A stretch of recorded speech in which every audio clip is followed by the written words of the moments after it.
Title this, Why I Have Dumped These Men. But I will tell you that one of them I never accepted, and that is Mr. Holy Man. I'll start with him. Mr. Myth, he's a man, a missy man of Myth-tery is what he is because of his conflict of logic. Check this out. Holy Father, your holiness has been celebrated as Holy Father, your Holy Father must. I just did the snippets of this video to say how many times he actually called that man, that seated man there in his white robe, Holy Father, your holiness. And I will say that I know that some people will justify those words and those actions, but I deny them fully because that's not what Jesus has to say. In your humility? There is no humility in either one of these men. They dress to the T, they take all the credit, they consider themselves humble, but see the picture of this man here? That's humility. We see a living example of Jesus' teachings.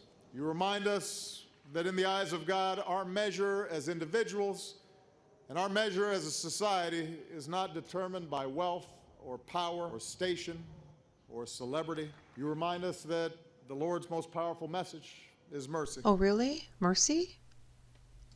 Okay, now wait a minute. Didn't he say earlier that the Pope was celebrated? Yeah, he did. If I cut that out, oops, sorry. But he is celebrating the Pope, and then he is contradicting himself. See, you might have thought that this was about Pope Francis, but it's not. It's about Barack Obama. I call him B.O. because he stinks. So what I will say is that Barack Obama and Pope Frankenstein are both Myth-tery men. They have broken the law of physics, also from a spiritual standpoint, as in physics, two things cannot occupy the same space at the same time. I believe the same thing applies to anything that's true or false. Something that is contradictory and conflicted cannot be true at the same time. This Father cannot be holy and the Quran holy. Quran. It's impossible. You remind us that people are only truly free when they can practice their faith freely. Holy Father, we are grateful. An interfaith dialogue, knowing that people everywhere must be able to live out their faith free from fear and free from intimidation. Okay, Mr. Bad Odor, then what do you have to say about these recorded words?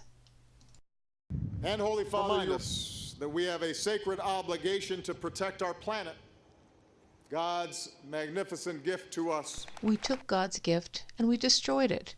We gave it over to the enemy, and from that point on, it has been in destruction mode. And how is God going to fix it? Well, he's going to destroy it and start over again. But you never mention that, do you? Your holiness and what we know to be true.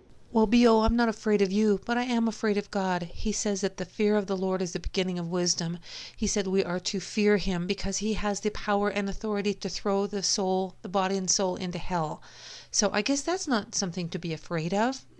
No. To never remain on the sidelines of this march of living hope. For that great gift of hope, Holy Father, we thank you. Okay, so now we've had this side of him where he is praising and honoring the man that says that he's kind of the stand-in for Christ. But how about the next version where he goes and talks about the Quran? Logic conflict.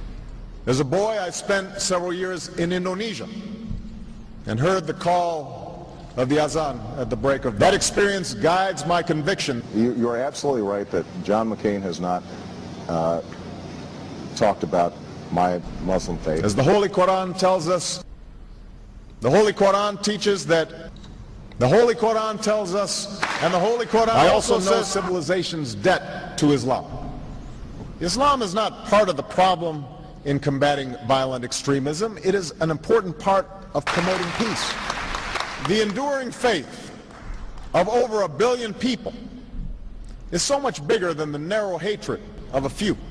And I consider it part of my responsibility as President of the United States to fight against negative stereotypes of Islam wherever they appear. Islam has always been a part of America's story. There is a mosque in every state in our union, and over 1,200 mosques. Let there be no doubt, Islam is a part of America. He did bow to the Muslim king, while he did not do it to the British Queen of England. And by bowing, he showed the world that I am subservient. I do bow down to you as a Muslim king, something no other president has done with Saudi Arabia. The Saudi king is his peer. He is not his subordinate in order to bow for him. And this is exactly what Obama did. Usually it is out of respect that someone would nod his head when bowing to royalty, and the ladies will give curtsy. But Obama went beyond what is required as a head of state and bowed to the Saudi king, and that's unacceptable. It sent the wrong symbol. When you say it sends the wrong signal, what signal do you think it sends? It sent a message that Islam is superior to any other master or king or president in the world, that an American president bound to a Muslim king. It also sent a message that terrorism and jihadism is giving Islam the respect it should have on the world stage, to the point that it made an American president, for the first time in history, bow to a Muslim king. And Ed Shoma Mubarak. Okay, can you see why I would never consider inviting Barack Obama into my house? I wouldn't know who is entering the door. I don't know who this man is. Do you know who he is? I don't even think he knows who he is. So I will not bank with him. I will not have tea with him. I will not listen to him, and I will not like him.